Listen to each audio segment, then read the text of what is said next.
très génétique. Il y a des gens qui ont plus ou moins telle flore. Et on sait notamment que très tôt dans la petite enfance, déjà la flore est à peu près constituée. Mais il y a quand même, là aussi, c'est toujours le même problème, une intervention des facteurs d'environnement, dont diététique, avec une modification de la flore en fonction de l'alimentation. Et c'est vrai que l'alimentation aujourd'hui, trop riche en protéines d'origine animale, trop grasse, etc., on sait que ça va modifier la flore. Donc c'est important de ce que dit Daniel, c'est-à-dire que en fonction de son type d'alimentation, on peut avoir besoin plus ou moins de modifier ou rectifier sa flore. Le problème, c'est que les viandards, comme on dit, ils ne consultent pas, ils s'en foutent. Ce sont souvent des hommes qui n'ont rien à faire de 15 kilos en trop, d'un diabète déséquilibré, d'une hypertension artérielle catastrophique. Donc, ils ne consultent pas, ils s'en fichent complètement.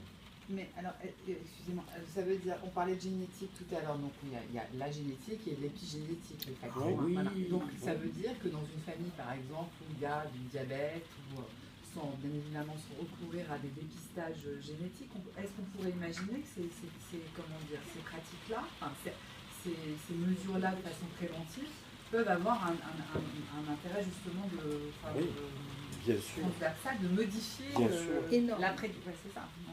Bien sûr, ça fait partie aujourd'hui justement des objectifs thérapeutiques, justement être dans le préventif.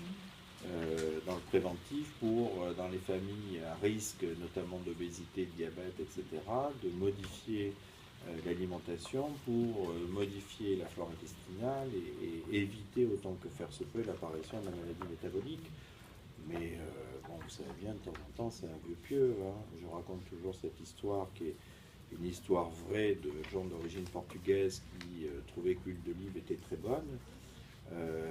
Parce que la publicité, parce que c'est bon pour le cœur, parce que ceci, parce que cela, et qui effectivement se tapait à 4 une bouteille d'huile d'olive d'1 litre par semaine. Donc, bon, il y a effectivement des limites à ne pas dépasser non plus. Donc, c'est pas parce que c'est bon que. Voilà.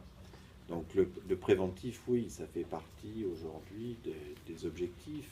Sauf que malheureusement, nos instances sanitaires ne sont pas dans le préventif, mais dans le curatif.